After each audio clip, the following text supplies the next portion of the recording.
খাদান announcement আসার পর থেকে আমরা কিন্তু একটা কথা বারবার বলছি যে বাংলা সিনেমার ইতিহাসে সবচেয়ে খাতরা সিনেমা বা বাংলা সিনেমা দেবদার যে কেরিয়ারে সব থেকে কিন্তু বড় সিনেমা সেটা হচ্ছে কিন্তু খাদান।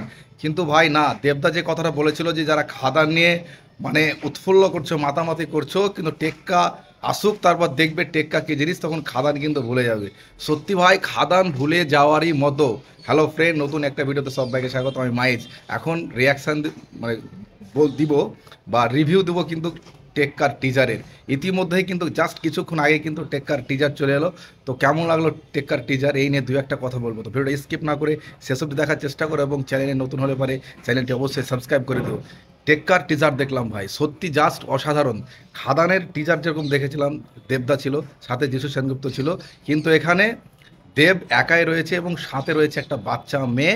প্রথমেই যে কথাটা বলছে যে একটা 40-45 বছরের একজন মধ্যবয়স্ক লোক একটা বাচ্চাকে কিন্তু কিডন্যাপ করে পালাচ্ছে, সেটা হচ্ছে দেবদা।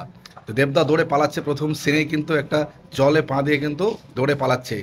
আর এই টিজারের মধ্যে রুক্মিণী রয়েছে, তো রুক্মিণীকে একটা কমান্ডের চরিত্র সেরকম মনে হচ্ছে, কমান্ডের ড্রেস পরে ছিল না, এটা কোনো অফিসার হবে যেটাকে কিন্তু পুরো এই জিনিসটাকে কিন্তু সে হ্যান্ডেল করছে, কিভাবে কে কিডন্যাপারের পেছনে কি রয়েছে রহস্য সব নিয়ে কিন্তু ইনভেস্টিগেশন করছে।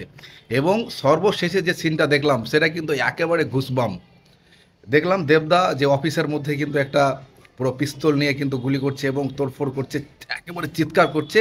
আর পেছনে কাঁচের যে কাঁচ দেওয়া আছে সেই কাঁচের পেছনে কিন্তু একেবারে বেশ কয়েকটা কমান্ডো একেবারে AK-47 বড় বড় মেশিন নিয়ে কিন্তু দেবদাকে টার্গেট করছে। জাস্ট ও সিনটা একেবারে ফিদা, মানে চিৎকার করার মতো কিন্তু এরকম ধরনের মানে এরকম লাস্ট মানে এরকম ধরনের সিন লাস্ট কয়েক বছর বলবো অনেক কমার্শিয়াল সিনেমা এলো, জিদ্দা কমার্শিয়াল করেছে, কিন্তু এই সিনেমাটা প্রথম থেকে বলছিলাম হয়তো থ্রিলার হবে বা একটু সিরিয়াল টাইপের হবে, বা কিচ্ছু না, জাস্ট কিছু না। খাদান কিছু না এর কাছে।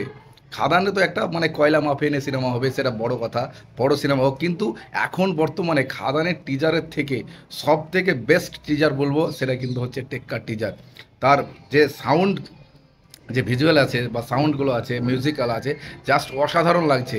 তাসটা যখন কেটে চলে যাচ্ছে ওটাও কিন্তু কিছু না, ওখানে কিন্তু অভিনেতা দেবকেও দেখাচ্ছে না, জাস্ট কার্ডটা যখন কেটে চলে যাচ্ছে ওটা যখন তো মিউজিকটা ব্যাকগ্রাউন্ডে বাজছে, ব্যাকগ্রাউন্ড মিউজিক জাস্ট অসাধারণ, ফিদা করে দেওয়ার মতো মিউজিক। তো সব মিলিয়ে টিজারটা কিন্তু একেবারে ঘুষবাম দেওয়ার মতোই ছিল। সব মিলিয়ে একেবারে যেটা বলছিলাম সিরিয়াল টাইপ হবে কিচ্ছু না, একেবারে ফুল কমার্শিয়াল সিনেমা হচ্ছে, কিন্তু নতুনভাবে বাংলা সিনেমায় নতুনভাবে। আর এটাকেই বলে কিন্তু ভাই বাংলা সিনেমার উন্নতি।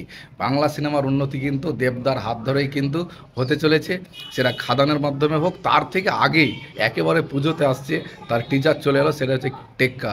এই সবের মাধ্যম দিয়েই কিন্তু দেবদা বাংলা সিনেমাকে এক অন্য লেভেলে কিন্তু নিয়ে যাওয়ার চেষ্টা, এটাকে চেষ্টা বলবো, বা নিয়ে যাবেই। তো সব মিলিয়ে টিজারটা জাস্ট অসাধারণ লাগলো। এই সিনেমাটা কোনো ধরনের ভাই কোনো লো সিনেমা হচ্ছে না, একেবারে ফুল তাবড় কিন্তু অ্যাকশন থাকবে, সেটা কিন্তু সেই প্রথমে যে বললাম লাস্টে যে সিনটা কমান্ডো দেখতে পাচ্ছি দেবদাকে টার্গেট করছে আর দেবদার হাতে কিন্তু পিস্তল, জাস্ট অসাধারণ লাগছে। দেবদা ফায়ার করছে, দেবদা চিৎকার করছে, সব মিলিয়ে কিন্তু আগুন আগুন আগুন, আমার কিন্তু জাস্ট অসাধারণ লাগলো। আর কয়েকদিনের তো অপেক্ষা, ব্যাস তারপর দেখা হচ্ছে সিনেমা হলে। তো কেমন লাগলো তোমাদের অবশ্যই জানিও, আর চ্যানেল নতুন হলে পরে চ্যানেলটা অবশ্যই সাবস্ক্রাইব করে দিও। টেক কেয়ার, বাই বাই, দেখা হচ্ছে নতুন আর একটা কোনো ভিডিওর মতো দিয়ে।